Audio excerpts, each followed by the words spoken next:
Picture the year 2805. You are on the Axiom, the starliner from the Pixar movie Wall-E. You see the humans. They are soft. They are round. They float in hover chairs, sipping liquid meals from cups, their eyes glued to holographic screens floating inches from their faces. They don't walk. They don't reach. They barely even look at one another. When we watched this in 2008, we laughed. It was satire.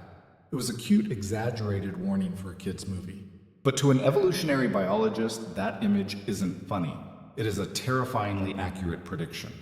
We often talk about the Automated Utopia, a future where artificial intelligence and robotics solve every problem, lift every heavy object, and calculate every difficult decision. We view this as the ultimate liberation, but biology has a different set of rules. Biology is ruthless. It operates on a strict use it or lose it economy. If we create a world where struggle is obsolete, do we also make humanity obsolete? Today, we aren't just looking at technology. We're looking at our own biological destiny. We're going to analyze the science of atrophy, the data from space travel, and the subtle changes already happening to your body right now to answer the question, is the price of a perfect future the physical and mental collapse of the human race? This is the Wall-E prophecy. To understand our future, we first have to understand the machine that is your body. You might think of your body as a stable structure like a house. Once it's built, it stays there, but that is wrong. Your body is not a house, it is a river. It is a constant process of construction and destruction. Every single day, your body is making a budget calculation. It asks, do I need this tissue? Does this muscle earn its keep? Energy is expensive. In the wild, calories were scarce. So evolution programmed us to be efficient. If a muscle isn't lifting heavy things, the body breaks it down to save energy. If a bone isn't absorbing impact, the body stops sending calcium to repair it. We see this brutally illustrated in nature. Look at the Mexican tetra, a fish that lives in deep, pitch-black caves. Over thousands of years, because they lived in total darkness, they didn't just stop using their eyes, they lost them entirely. Skin grew over where the eyes used to be. Why? Because maintaining an eye and the brain power to process vision is biologically expensive. If you don't use it, nature deletes it. Now, apply this logic to the human of the future. In an automated world, you never need to run from a predator. You never need to carry a heavy load of groceries. A drone does that. You never need to walk up stairs, elevators, and hover paths do that. You never even need to chop vegetables. The automated kitchen does that. When you remove the physical stress from the human organism, you aren't just making life easier. You're signaling to your DNA that physical strength is no longer a survival requirement. You are telling evolution to start the deletion process. We don't have to wait 800 years to see this. We're seeing the early stages right now. We call this microevolution, and it is happening to you as you listen to this. Take a look at your hands. The way we use smartphones is already altering the dexterity and muscle structure of our thumbs. But it goes deeper. In 2019, researchers at the University of the Sunshine Coast in Australia made a startling discovery. They analyzed X-rays of young adults and found that many of them were developing a bone spur, a horn-like spike growing at the base of their skulls. Why? Because of the text neck. We spend hours a day with our heads tilted forward looking at screens. This shifts the weight of the head, putting immense strain on the neck muscles. To compensate, the body is calcifying, literally growing new bone to support the unnatural posture. We are physically reshaping our skeletons to accommodate our technology. And look at our eyes. Myopia or nearsightedness has exploded. In parts of East Asia, up to 90% of teenagers are now nearsighted. Why? Because we no longer scan the horizon for danger. We stare at screens 6 inches from our faces. The eyeball effectively elongates, adapting to a short-range world. We are becoming a species designed for a radius of 2 feet. If this is happening after just 20 years of smartphones, what happens after 500 years of total automation? To simulate that distant future, we turn to the closest proxy we have: astronauts. Space is the ultimate Wall-E environment. In zero gravity, you don't need to support your own weight. You can float. It is effortless. It is the ultimate comfort. and it is devastating to the body. NASA has studied this meticulously. Without gravity's constant pull, astronauts suffer from rapid osteopenia. They lose bone density at a rate of about 1% to 1.5% per month. In just a year, an astronaut could age their skeleton by a decade. Their bones become brittle, like those of an elderly person with osteoporosis. But it's not just bones, it's the heart. The heart is a muscle.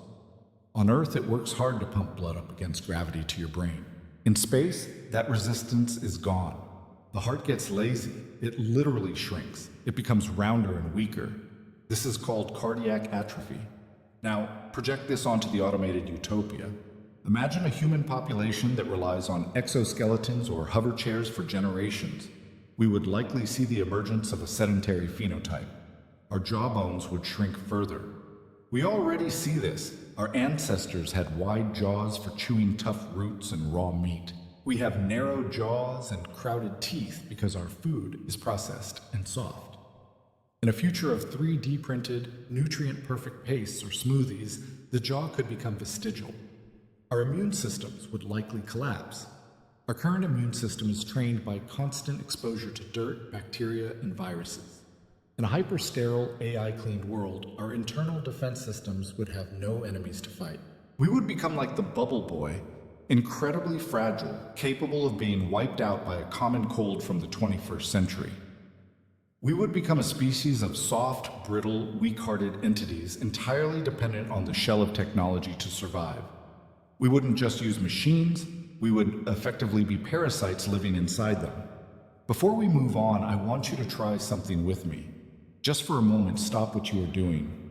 Look at your legs. Feel the weight of them. Now, close your eyes and imagine you do not move them for the next 365 days. Not a single step. You wake up, a machine lifts you. You go to the bathroom, a machine carries you. Can you feel that? It's not pain. It's an absence. It is the quiet sensation of your muscles dissolving into nothingness. It is comfortable. It is effortless. And that silence, that is the sound of your biology dying. But the physical degeneration is perhaps the lesser terror. The true horror of the Wall-E prophecy lies in the brain. The human brain is the most energy-hungry organ we have. It consumes 20% of our calories, despite being only 2% of our body weight. It is incredibly expensive to maintain. Throughout history, our intelligence was driven by problem solving. How do I start a fire? How do I track this animal? How do I navigate by the stars? How do I build a shelter? Survival was a cognitive puzzle. In the Automated Utopia, the puzzle is solved. Need to go somewhere? The AI navigates. You don't need spatial awareness. Need to know a fact? The AI retrieves it. You don't need memory. Need to solve a conflict? The AI mediates. You don't need emotional intelligence. Need to fix a broken pipe? The robot fixes it. You don't need mechanical reasoning. This is the Google effect on steroids. We are already outsourcing our memory to the internet. We don't remember phone numbers or addresses anymore. We don't remember facts. We remember where to find the facts. If an artificial general intelligence takes over all logistics, strategy, and scientific discovery, what is left for the human brain to do? Paleoanthropologists have noted that the average human brain size has actually decreased by about 10% over the last 20,000 years. Some theories suggest this is because civilization allows us to be dumber and still survive. You don't need to be a genius to live in a city. You just need to follow the rules. In a future of total automation, this trend could accelerate. We might see a cognitive atrophy. The complex neural pathways used for critical thinking, spatial navigation, and resilience could be pruned away. We might become a species of passive consumers, content, entertained, but intellectually hollow, capable of watching, but incapable of doing. This leads us to the chemical crisis, the death of dopamine. Our brain's reward system, the dopamine release, is designed to reward effort. You feel good when you climb the mountain, when you finish the project, when you solve the problem. The friction, the struggle, is essential to the reward. If you remove the struggle, you break the loop. If you can have anything you want instantly, food, entertainment, pleasure, without effort, you desensitize the dopamine receptors. This is what we see in drug addiction. A life of zero resistance isn't happiness, it's ennui. It is a state of profound boredom and listlessness. In the experiment Universe 25, scientist John Calhoun created a utopia for mice. Unlimited food, no predators, perfect temperature. The result wasn't a paradise, it was a social collapse. The mice stopped breeding, they stopped interacting. They groomed themselves obsessively, and then they just died out. Without the stress of survival, the drive to live vanished. Hormonally, a risk-free world could tank our testosterone and cortisol levels to baselines that fundamentally alter our personality. Risk-taking, aggression, and drive are linked to hormones that prepare us for conflict. Without conflict, we become docile. We become the pets of the AI.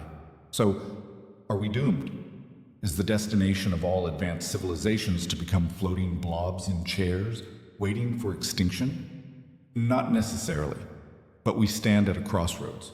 We have two paths to avoid the Wall-E fate. Path one is transhumanism. We accept that biological evolution is too slow and too limited. If our bodies are going to atrophy, we replace them. We merge with the machines. We replace fragile bones with titanium. We replace failing eyes with bionic sensors. We link our brains directly to the cloud via Neuralink. In this scenario, Homo sapiens dies, but something new, Homo Deus, is born. We stop being biological entities and become technological ones. Path 2 is conscious struggle. This is the path where we reject the chair. If the environment no longer forces us to struggle, we must simulate the struggle. This means a culture that glorifies unnecessary effort. Imagine a future where exercise isn't just a hobby, it is a civic duty, where people voluntarily engage in survival simulations, spending weeks in the wild with no tech just to keep the human software running, where we deliberately limit AI's involvement in art, philosophy, and sports, simply to preserve the sanctity of human effort. We have to realize that comfort is a trap. It is a warm bath that feels good at first, but if you stay in it too long, your skin prunes and the water goes cold. The movie Wall-E ends with the humans taking a literal first step. The captain fights the autopilot. He stands up on his own weak legs. It is a painful, shaky moment, but it is the moment they reclaim their humanity. As we rush toward our own automated future, we need to remember that scene. We're building incredible tools to save us from labor, from pain, and from hunger. That is a noble goal. But we must be careful not to save ourselves from the very things that make us human. The resistance of gravity, the ache of muscles after work, the frustration of a difficult problem, these aren't bugs in the human experience. They are the features. They are the scaffolding that holds us up. If we let the machines carry the weight of the world, we must ensure they don't carry the weight of our existence. Because a life without weight is a life without substance. What do you think? Would you choose the comfortable chair, or would you fight to stay on your feet?